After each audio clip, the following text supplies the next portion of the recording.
welcome to Planted, and the first in our 8-part talks titled Natural Abundance and Unnatural Waste, here in King's Cross and Granary Square. As the only events and media company dedicated to promoting nature-based businesses and organisations, Planted is committed to effecting climate justice through inspirational and educational editorial content. Through our series of talks and events, we aim to make the commercial case for sustainability and regenerative approaches to all aspects of our lives to create a cleaner, greener and healthier future for all. Today, our talk is entitled Designing Spaces for Nature, which has been generously sponsored by Enki magazine.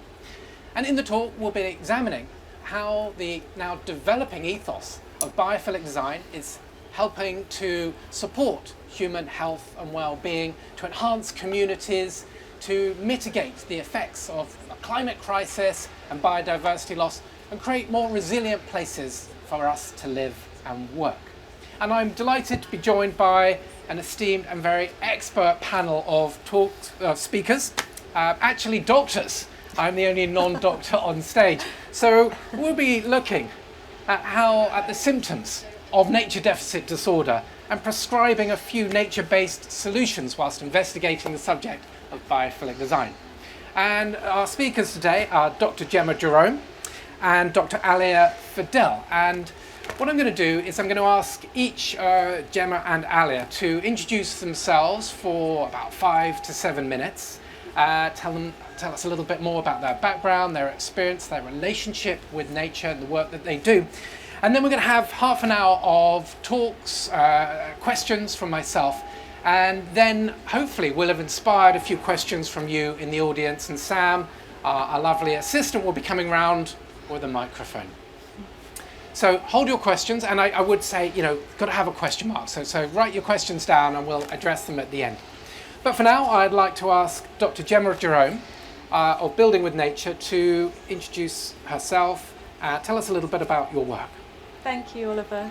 It's lovely to be here, and yes, indeed, it's very it's great to be in company of people who are really caring and considering how we create and actively create our future, and it's great to see you stop by and be part of the conversation. So as Oliver said, I'm Dr. Gemma Jerome, and I'm the director of Building with Nature, which is a charitable organisation which I created 7 years ago with a great team of researchers from a university in Bristol and a wildlife trust. And we set out on a journey to reimagine how we could engage with the property sector, so working with house builders and developers to see if we could create a vision of how we can build new homes and new places which didn't work against nature or build on nature, but actually took nature as the blueprint or the greenprint, if you like, and actually create places that were great for people and wildlife. So that's our mission, and we've been working for the past 7 years directly with house builders and developers to really answer the question of how.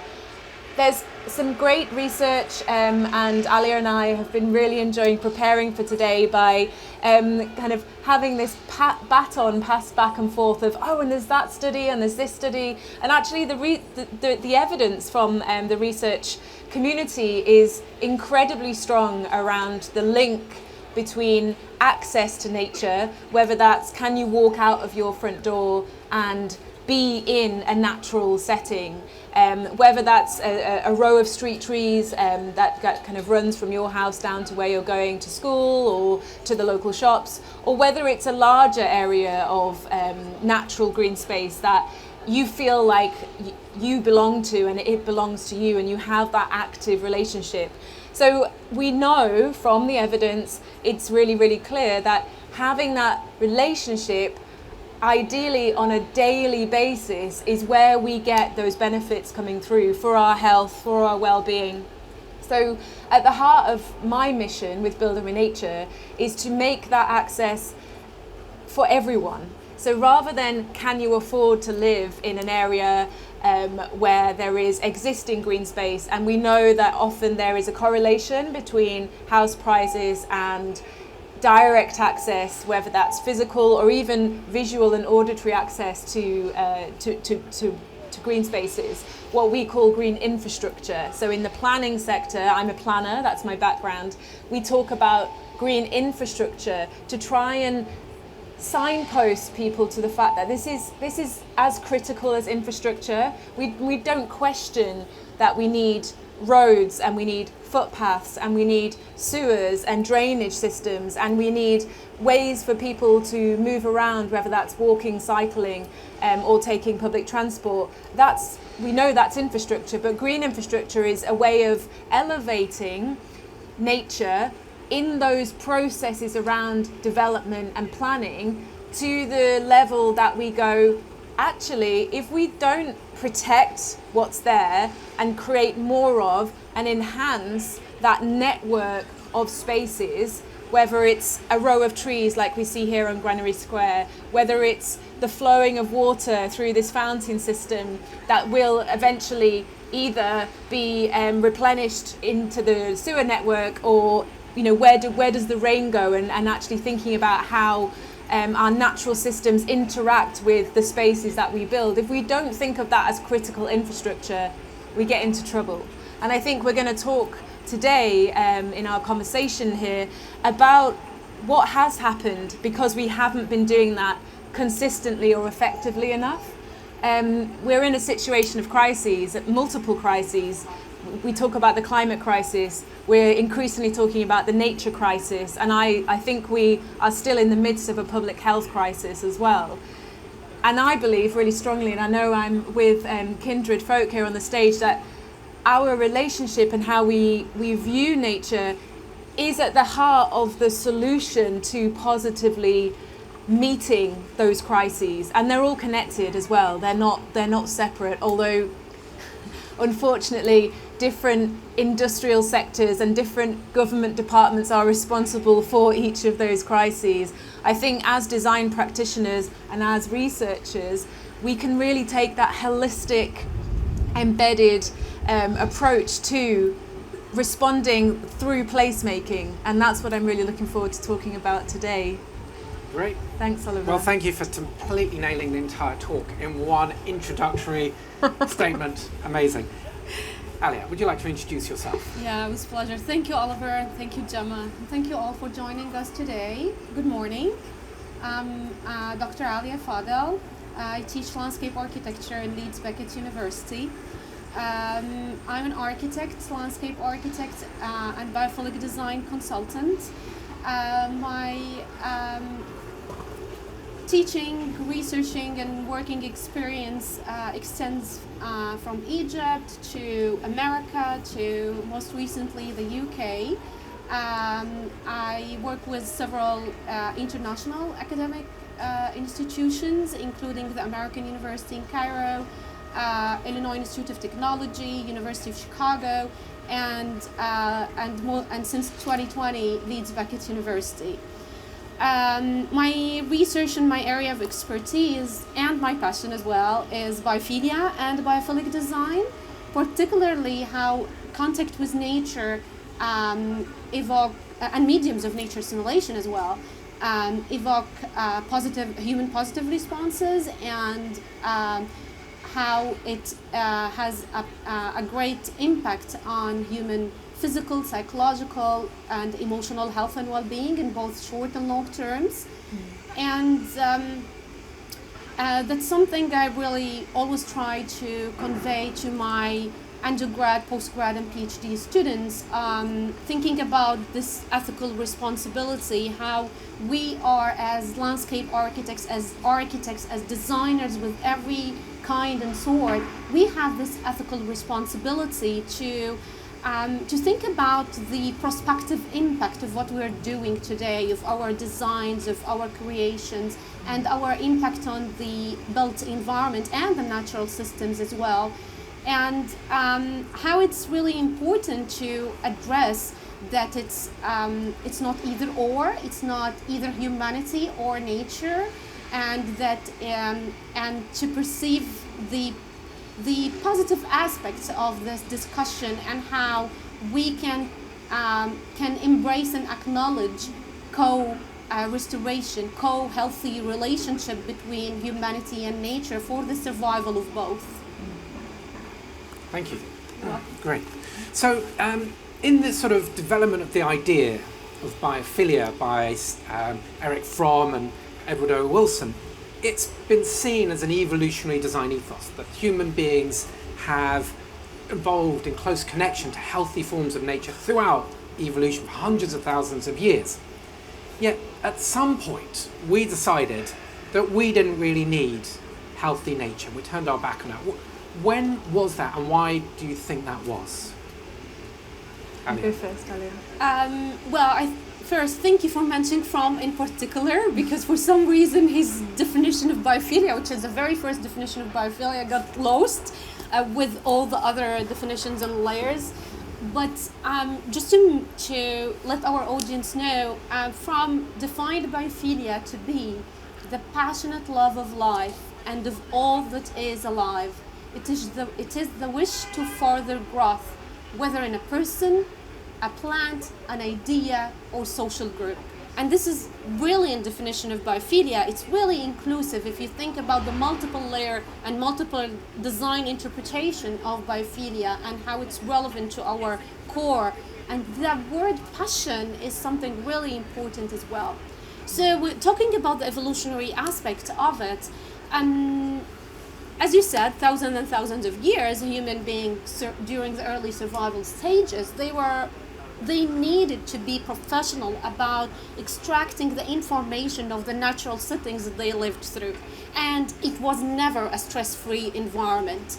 It was like nature with both its delicate and harsh sides, and human beings needed to survive through this. And the psychoevolutionary theory and many other theories as well, talking about the prospect and refuge value of this. So the idea that human beings needed to understand the qualities of landscape architecture, of landscape and nature that can provide them sense of protection and shelter and refuge, and at the same time they needed to capture the opportunities, the faraway prospect that they need to reach to achieve and continue surviving. But meantime, the critical point there was the hazard, the threat.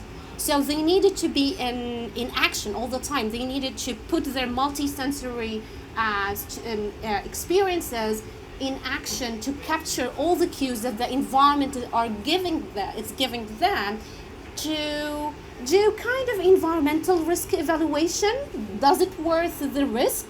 The hazard that I'm facing. So, for example, if they were facing really huge hurricanes, extreme weather, severe cold, and all of this, these are stressful environmental circumstances, and they were feeling the stress that might make them decide, okay, no, I'm going to stay in my refuge, or they might decide that this refuge is not safe anymore and move to another point. And then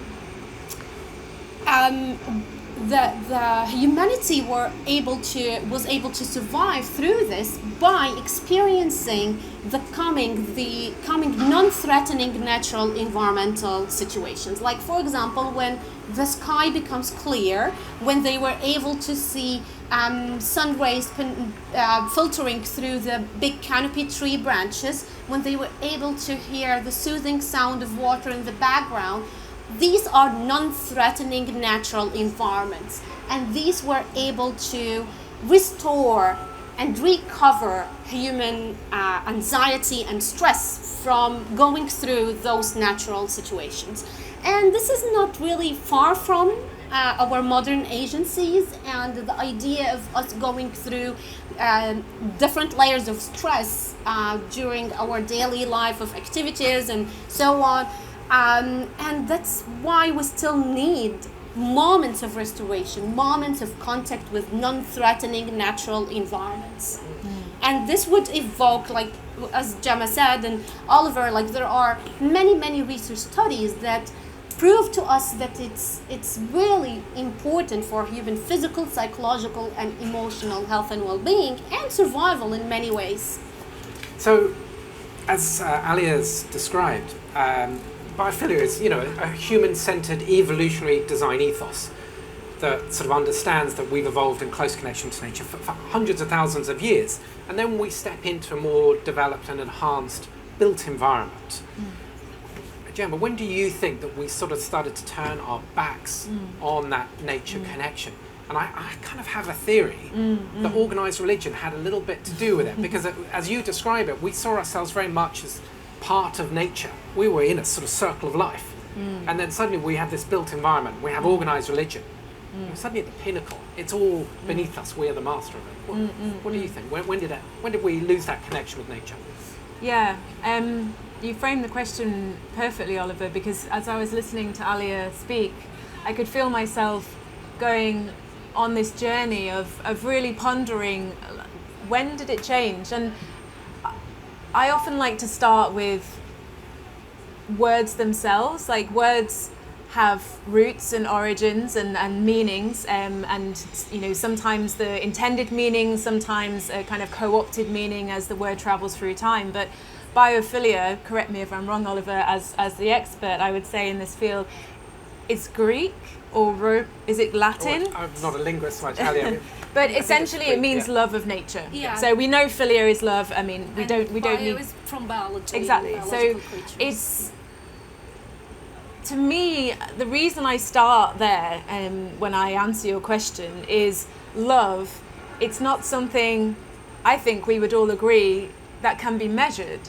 It's something that, okay, maybe we could cynically argue it in a capitalist system it has been reduced to that more diminutive form of love. But I think what biophilia as a concept is trying to capture is the intrinsic value of nature rather than the instrumental value of nature. So a dichotomy that exists across different disciplines, and really I think it's a cultural phenomenon. We might argue that is nature important because it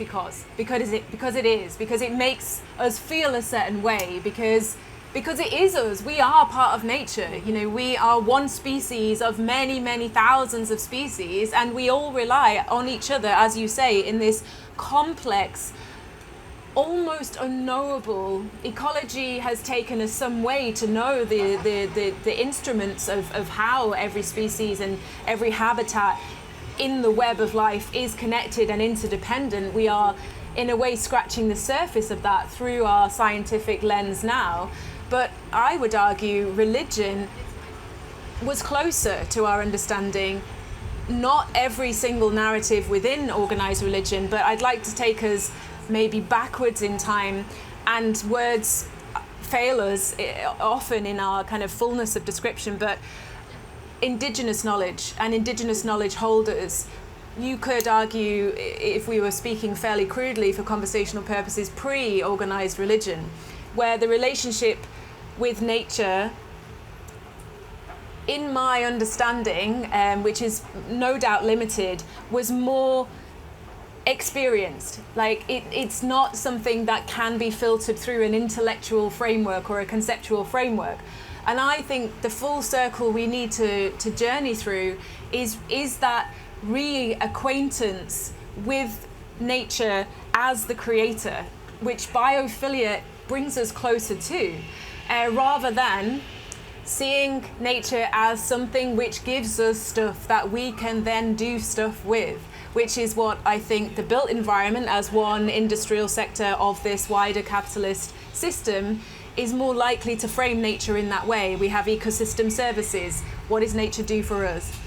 We have natural capital. How can we value what nature does for us? And it's so anthropocentric. I started my academic career as a social anthropologist, and I think that anthropocentrism, which basically means seeing the world through the eyes of being a human, it's natural for humans to do that. But I think part of our evolution, if we want to kind of push forward and not flounder as we currently are as a species, sorry to be so blunt about it, we almost need to remember what we, I believe, used to know when we had that closer relationship with nature, natural materials, when we had indigenous knowledge, and there are still indigenous knowledge holders. It's not like we need to just read it in books. So I think part of the solution for me is to bring different voices into the conversation so we can reconnect with nature in a more love-based way. But instead, I think a lot of time and effort goes into understanding through the scientific lens. And I suppose the short answer to your question, Oliver, is I think it changed during that Enlightenment period. It's a very Eurocentric view of nature that now seems to dominate the globe, unfortunately, and we're seeing some very harrowing consequences as a result. Yeah, well, I'm glad that you mentioned the indigenous knowledge, because it's something that seems to be rising up, the sort of awareness and sort of the respect for indigenous knowledge, rather than seeing that as being kind of like backward thinking. Yeah. It's very much about the future. So what are the dangers and the consequences of turning our backs on that nature connection and essentially biophilia? How has that affected our lives, particularly in our cities? I can start, and then I know you've got some good things to say on this, Alia.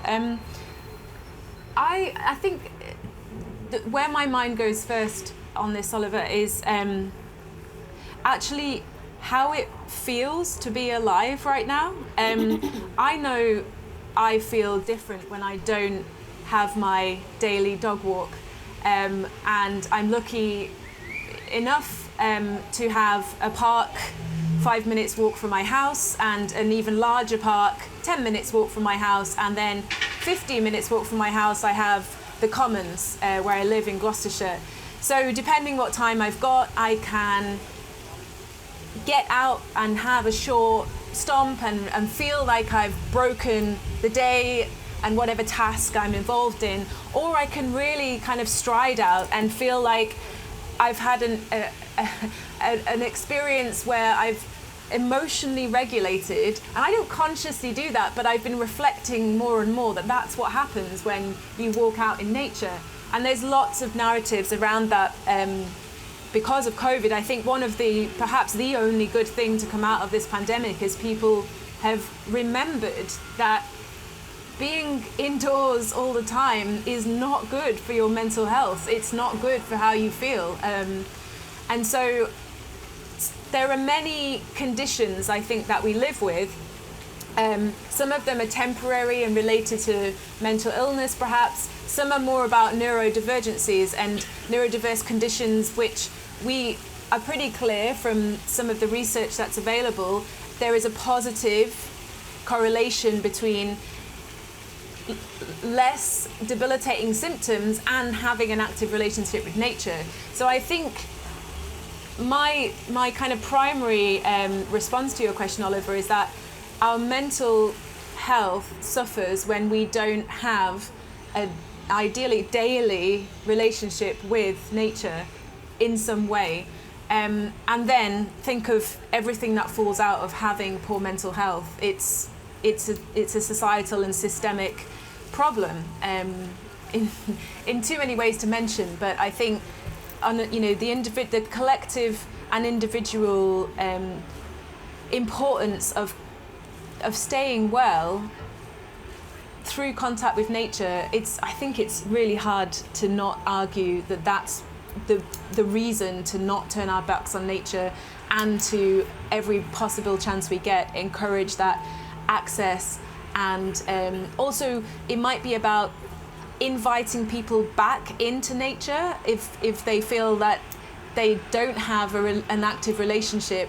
I remember very fondly work that I used to do in Liverpool, where I would take school children, primary school age children, out into the local parks, and they didn't have a relationship even with their local green spaces, for lots of different reasons. But usually it took 5-10 minutes, and they were feeling at home, and including children with with conditions like ADHD, absolutely feeling relaxed and at home in that environment, in stark contrast to, say, maybe a classroom where their behaviour would be framed as disruptive. So yeah, I think I'm going to put health at the centre of my question. Yeah, I like that idea that it's that we should be consuming regular, healthy portions of nature. Yeah. And we often frame it in our work as about considering or making a similarity to the kind of healthy diet triangle, that we have a sort of a nature diet triangle. And we need to be thinking about this across the years, the months, the weeks and the days, but also across a range of different spaces, from our cities to our streets and neighbourhoods, buildings and even interiors. Yeah. Alia, the same question to you. What is the danger of turning our backs on the nature connection in our lives? Well, when you're saying this, Oliver, for a moment I felt like, well, we can't really afford turning our backs at all. Because we're human beings, we are part of nature, we're biological creatures, so we need and will always need air to breathe, food to eat, and shelter to reside. So that's not gonna happen.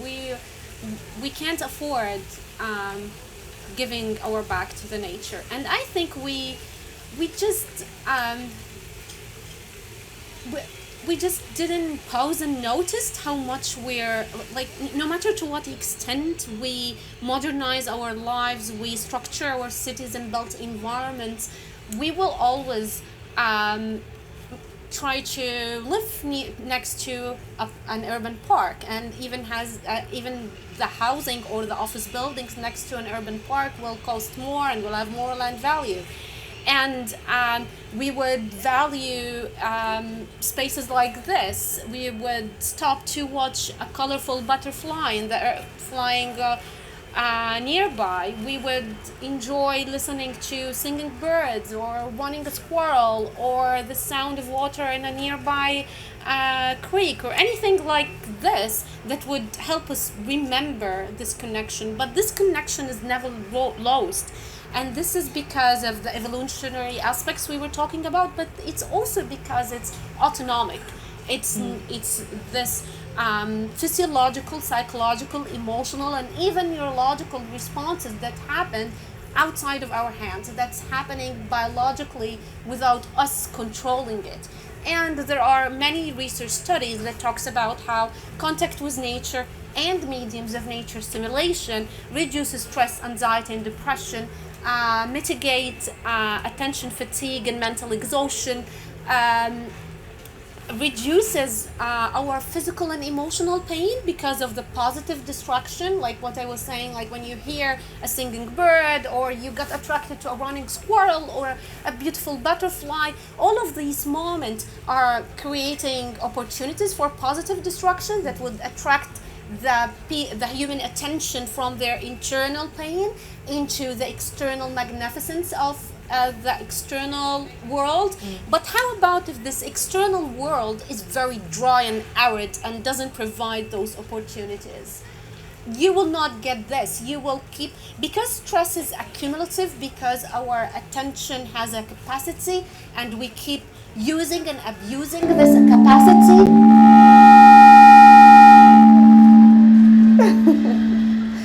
And what happens is that if we don't get those restorative moments integrated in our daily cycles of activities, we get sick and our productivity will reduce and our health and well-being will deteriorate. Our immunity system will become worse. And that's why the integrating nature into, like it will be like using the same terminology, like the urban abundance, those urban neglected spaces, if we use them to bring cities alive, this will provide opportunities for contact with nature and mediums of nature stimulation in the spot, in the heart of the city where it's much needed, where the population really desperately needed it from health and well-being perspective, from restoration perspective as well. And the idea that those restorative qualities are in many cases multi-sensory, so You need to be in the space, you need to enjoy it, you need to feel the natural qualities, but at the same time, even visual or auditory or any kind of nature-related stimuli evokes positive responses as well, and create opportunities for neurological nourishment, and even improve our ability for problem solving, make us smarter in many ways. So I don't think we afford giving our backs to nature, because we are basically part of nature. And well, thank you for bringing it up. I think one of the most fascinating aspects of biophilic design is that it is an evidence-based approach, and we have many decades of empirical research and studies that demonstrate exactly that, as you described. That whilst we all intuitively know nature makes us feel good, we still need to sort of demonstrate that it has a wider value, because we live in an economic system where we need to sort of demonstrate it. And yet, we've relied on design for hundreds of years to demonstrate extrinsic messages of power, wealth, authority, and social standing. But now we're seeing that actually nature does have value through these studies, and we need to integrate it. So with that sort of recognition that nature is an essential part, how do we actually start to think about bringing nature into our built environment? How do we do that? I'm glad you asked. That's what I spend my days doing. So we started out with the question, when it comes to building with nature, how do you do that? What does good look like, and how do you guide the key architects and stakeholders who bring forward the places where we live, the places where we work, and learn? How the place makers, how do they interpret these evidence bases, which, to be fair, they sit over here, and then there's a market over here. And so we wanted to bridge what can be a gap between what we know works and what we have always done.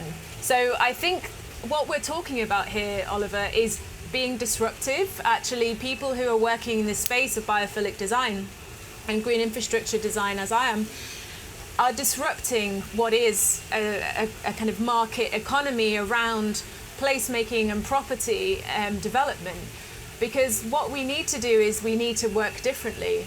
Sometimes it's about the order in which we do things. So often, currently, by following the planning system, which obviously is essential if you want to build and create anything in the UK, then you would be guided by how many buildings and other infrastructure built forms you would want to deliver, and that's all kind of driven by cost and profit making, and you would factor in nature, landscape, as we know, you talked about the role of landscape architects, Alia.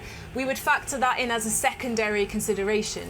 So it's not at the heart of why we're doing what we're doing and how we're doing what we're doing. So the key thing that Builder in Nature has done is created a framework of quality standards which actually say, okay, planning policy says you need to now do this, this and this. And in London, where we are, there is now something called the Urban Greening Factor, which is a policy mechanism which requires every single new development in London has to deliver 40% green. So whether that's on the roof, on the wall, or around the building, it's a requirement. There's a factor that is applied, it's a metric. And that's great. That's the what. But where industry needs support and help is the how. So being told you need to deliver in Granary Square, 40% of the whole land coverage of that place needs to be green, needs to be nature. where do the designers go with that? How do they start that design thinking creative process? We need to be innovative, we need to be disruptive, but we ultimately do need some benchmarks and guidelines, and that's what Building with Nature has done, because I believe nobody goes to work in the morning and says, I want to create a really poor place today. But we end up doing that time and time again. So I think it requires a joined up holistic approach, bringing the people who know about nature, the ecologists, bringing people who know about plants, the landscape professionals, bringing people who know about buildings, the architects and the construction professionals together around a table, and just almost slowing down a little bit. I think, that's a key part of what nature does for us. It encourages us to slow down. And so slow down that planning and design process just long enough to go, what would actually make this a great place to be? And I bet almost 9, even 10 times out of 10, everybody will have a consensus around having natural elements, having natural forms, having natural features, whether it's water, whether it's access to the sky through views, whether it's actual green features like trees and hedgerows and areas for wildflowers to bring that absolute joy and beauty that you talked about. So I think the key question for me in supporting more biophilic design, more green infrastructure-led development is really awakening people to ask again how, and supporting and empowering our public health planners, bringing public health into planning, but our planning officers who are very busy and just having that additional guidance to support, look, we've done it for you, this is the how, and you can take that and then actually fit that into the time and the money and the space that you've got, because what good looks like depends on the site that you've got. You can always build with nature and integrate biophilic design. You don't need a certain scale of space, you don't need a certain budget or particular resources.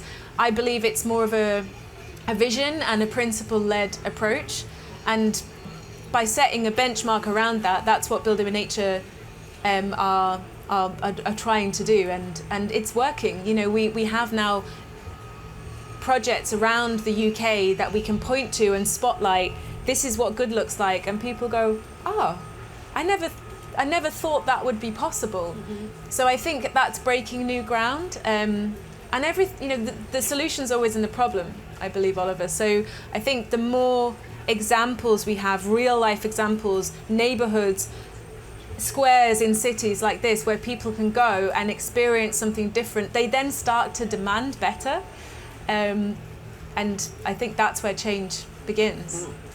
Thank you. And sort of going into some of the things that Gemma mentioned, how granular does the research get? Do we understand, Alia, enough? Do we have enough research that demonstrates that particular natural features are more beneficial than others? Have we kind of, in a way, demonstrated return on investment of exactly where or how to spend our money? Yeah, that's a really good question. There is never enough or end of research. Like the evidence base, as we were talking, started to be really strong and growing from the 1970s. So biophilic design is quite growing still, and there is definitely a big room for more and more research to help us understand not only the proved scientific reality that contact with nature is important for human health and well-being and its evolutionary basis, its autonomic responses, but also what are the attributes of biophilic design that are stimulating most of the positive responses. And that's really important to think about because with our biophilic interventions, we want to make sure that we're evoking the positive responses, but as we said, nature has both its delicate and harsh sides. And if we think about biophilic design as a manifestation of the theory and the philosophy of biophilia, it's very much about being inspired by nature. So being inspired by nature, it means that you acknowledge its delicate side, but also you become bold and apologetic with your interventions that comes to landscape architecture, which I found very empowering to my students. When we shift away from the shame and blame culture of blaming humanity on all what's happening, and at the same time empowering generations to think about the positive impact, how they can contribute to climate change mitigation, to improving the qualities of where we're living in. So it's not fostering the negative narrative, it's going away from this climate anxiety into more like the impact, the effect that I have the power to do as an architect, as a landscape architect, as a designer in general. And I think this is really important because with the same environmental stimuli, we can evoke either positive responses or negative responses based on the qualities of it. So this is very much relevant also to the maintenance, to the design process, to the long-term care of what you put in design. For instance, there is this idea of like biophilic and biophobic moments. So you can, let me give you an example, like with water. Water is definitely very much rooted in survival. It evokes positive responses. It creates moments of positive destruction. But how about if this water turns into a hurricane or a flood, or it's smelly, or it has some insect on it? Your survival mechanism will tell you that this is a threat, this is a hazard. So it will start evokes negative responses rather than the positive responses. So the idea is not just to create a wonderful pond. The idea is to create it in the correct way, in the as a part of the green infrastructure, as Gemma was saying, to make sure that it is part of the ecosystem and it's going to maintain itself with also human design and impact. Similarly with fire. Fire could represent, it is an environmental stimuli that could represent warmth and gather and intimate relationships and connection, but also can represent wildfires and destruction. And from a survival perspective, it will evoke negative responses, biophobic responses, because you will empathetically feel the pain of like the destruction that will happen, the animal loss, the biodiversity loss that will happen. And that's very much happening with our core connection with nature. So it's not just the biophilic attributes that we're integrating in our built environment, it's also how we integrate it and the maintenance of it, and making it part of a bigger ecological system to ensure that it's not here to just enjoy for a couple of years and then it will turn into a problem and then we will have to intervene in an engineered way, kind of. Can I pick up on just one point? Sure. I think, well, I loved everything you said, Alia, but something, I'm really keen to pick up on something you said about the kind of difference between recognizing the same environmental natural feature could evoke a positive or negative response. So there is fairly new research, London-based, picking up on an idea that's been around for a while, but something about this particular research which is focused on the Queen Elizabeth Olympic Park. Probably everyone, if they haven't visited, knows it's down the road. And what that research was looking at was actually, okay, it's a jewel in the crown. Everybody, remembers the Olympics as this fantastic time, not just in London, but in the UK. People came from all over the world, and that park, that landscape was created as a celebration for that moment. And yet, thinking about the landscape design, it was a park that was designed and created by landscape architects and garden designers.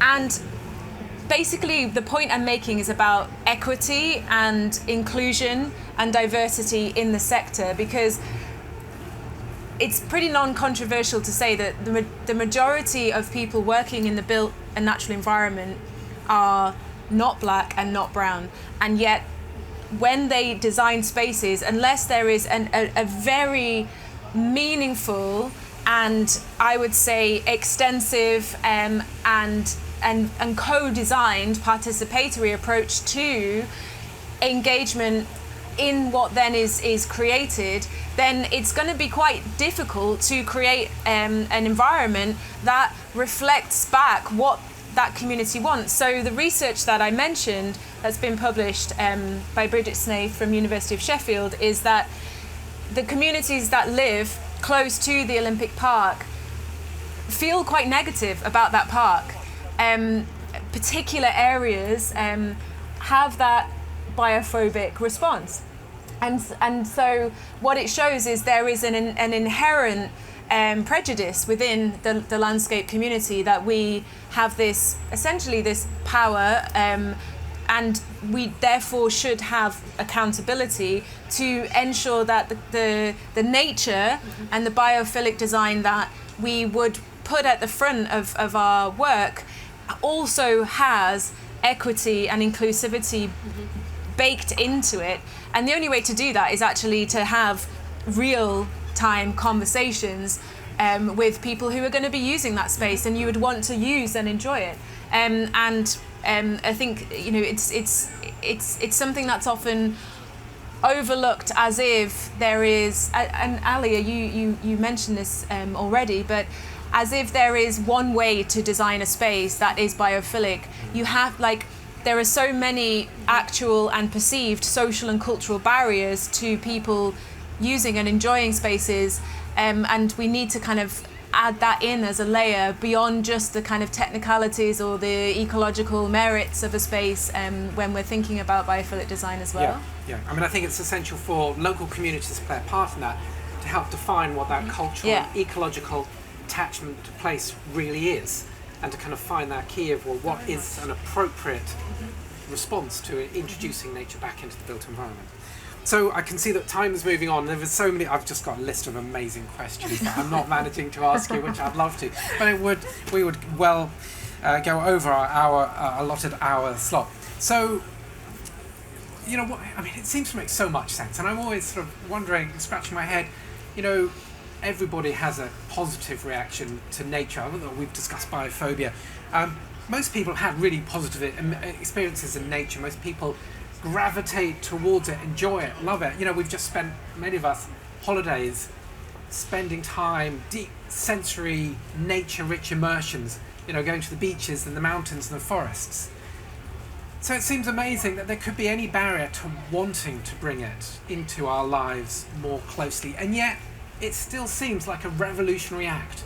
So what are these barriers to bringing nature back into the cities and the spaces, the hospitals, the schools, the homes that we live in, the most important places in our lives? What are those barriers, and how are we going to just overcome them? I mean, yeah, I think we touched on a couple of them already. I think it's sad to say, but there is a knowledge and skills gap.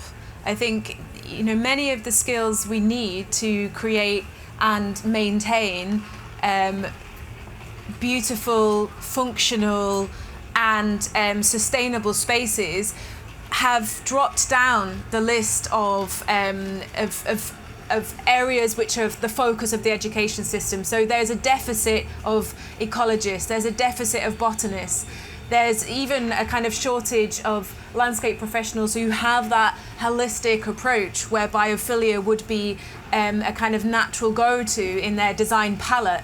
And then there's, you know, practical skills around arboriculture and you know, being able to look after the spaces that we then either protect or create. And so I think it's a kind of pivoting of the education and skills system, apprenticeships around some of those very physical and practical skills, and also kind of then supporting joined up thinking and sometimes language. So allowing the construction sector to more easily talk to the design specialists who have put their brilliant ideas onto a plan that then is a drawing, and that's going to be interpreted by people who know about construction and kind of implementation. So many things get lost in translation. You know, as someone who's focused on quality, one of the things I did early stages of developing our benchmark was, where does quality fall through the gaps? Which stools is it dropping between? And it's often between the designers and even the planners who are interpreting those designs, and then the planners who are approving those designs, and the kind of developers who are making good and putting the finances behind that, and then the construction professionals, and then the people who are actually working into the long term, managing parks and green spaces. So I think skills is a key focus for me in terms of how we kind of make this resilient. And Alia, you're obviously engaging with the next generation of designers who will be inheriting this built environment well into the future. What are you seeing their feelings and approach to nature being like, and are there barriers to them, or does this just make complete sense? I think what comes to my mind as three major aspects that we need to communicate with the coming generations into the design profession, and particularly in built environments. Number one is inclusion and fair access to green urban spaces. And that's extremely important, because we find that less privileged communities are suffering from a lot of problems, including the very minimum access to urban landscape. And even if it's accessible, it's not welcoming. They don't feel included. So the idea is not just to spread here and there some patches of big parks or small parks. It's also to understand the community and make sure that it is inclusive enough and inviting enough, so they wouldn't feel like the emotional barrier between them and the park. No, we can't afford emotionally being in the park, and that's I think major problem. Different is this idea of cost and value, and the importance of helping our students and the coming generations, that maybe something that sounds more expensive now, in long term it embodied the value, and even then it will reduce the cost. Like, for example, health and well-being. If you invest in parks and you make sure that it's accessible and inclusive, it might be expensive, but the money that you put will worth reducing the bills of money, the bills that you will pay for medical health, and also improving people productivity, increasing their problem-solving abilities. So it's really win-win kind of equation. The third thread that I can see here is that the thinking that to get restored you have to go to the pastoral faraway land, or it needs to be very extravagant, very manicured landscape, very utopian kind of, and I find this is not realistic, especially with the recent advancement with neuroscience and discovery of mirror neurons in particular, and the embodied simulation and all of those wonderful understanding of what's happening with human brain. So the idea that our human brain is capable of connecting the dots. So even if you are working in an office building and then you don't have a direct access, a physical direct access, one stimuli, like if you have this visual accessibility to a nearby park, or if there is a roof garden on a lower building next to you, or a green wall far away but I can see it, or a big canopy tree that I can hear the birds nesting there. So those tiny moments are very, very important, because your brain can catch with like what's stimulated visually or auditory and connect the dots for you what would happen if. So the brain has the capacity to help you think of, if this is what I hear, this is the auditory stimuli I'm getting, what would happen if I'm taking the actual walk in this park? What would I see? What would I smell? What would I taste? What would I even feel? So the multisensory experience doesn't have to be literal and direct because of the capacity of our brain. And this is something I feel very important to think about nature and mediums of nature simulation, because they both are important, and even the tiny bits are been proven scientifically to stimulate positive responses and restoration.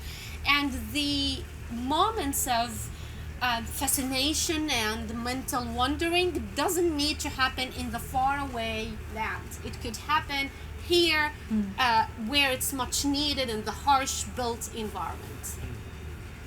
Great, thank you. Well, I can see we're running out of time.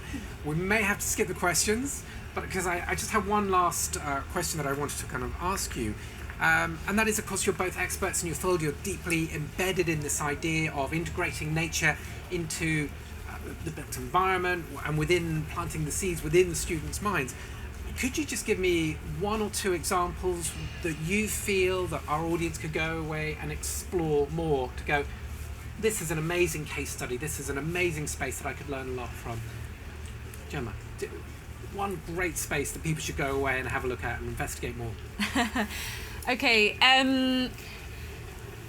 well, the first two things that spring to mind, I was just last night at the Housing Design Awards in Manchester, and I don't know how often people here get the chance to go to Manchester. As a Mancunian, I would say go as much as you can.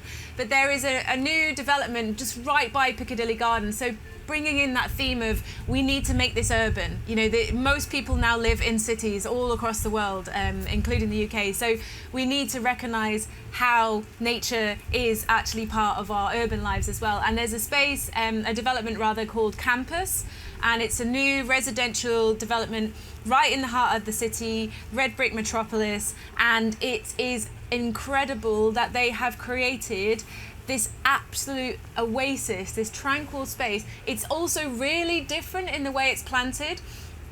Tree ferns, grasses, big rhododendrons in pots. It's really surprising. It has that wow factor. I'd love to see more spaces like that in every UK city, London included.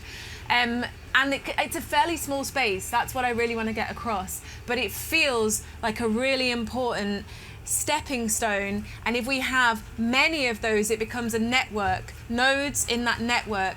And on that note of networks, the canal, we're right here by the canal on King's Cross, Granary Square, and as I was walking over to come to the event this morning, I was really stopped in my tracks. I didn't remember that London had a canal network. And so go and explore your canal networks. You know, I imagine most people live fairly close to part of that network. They're brilliant, beautiful spaces to have a relationship with your natural kind of wildlife communities close to where you live.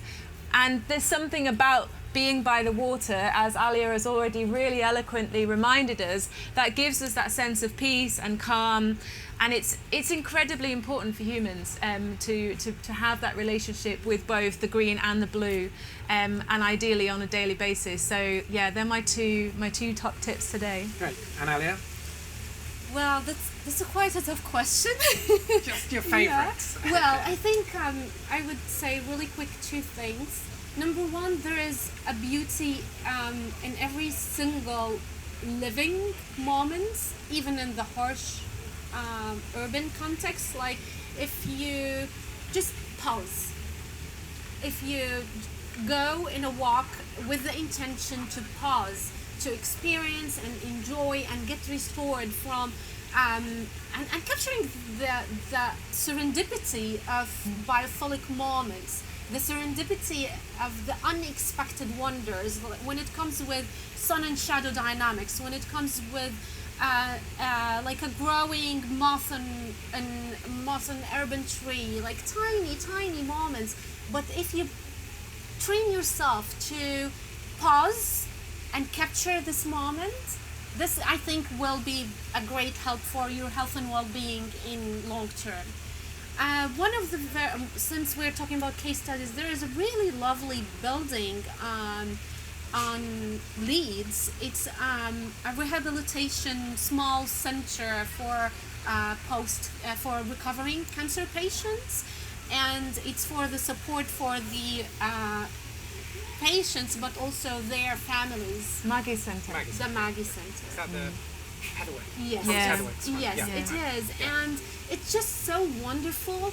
And it, when I went into a quick visit there, wonderful biophilic moments and the indoor materials, the outdoor expressions, and also the use of plant materials is very wonderful and very biophilic, not only to the patients and also their families and the staff, definitely, because it's emotionally draining to the medical teams who are helping in this situation, but also for the neighboring community as well, and giving the message that with tiny small interventions, it's not that big of a building, but with integrating nature with this building, you provide a restorative message and restorative biophilic qualities that expand not only in my building but goes beyond to the neighboring community.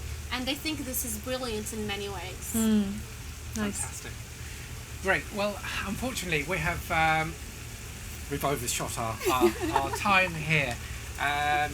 But I just wanted to thank both Gemma and Alia for their time, their expertise, their knowledge, their thinking, and sharing that all with us today.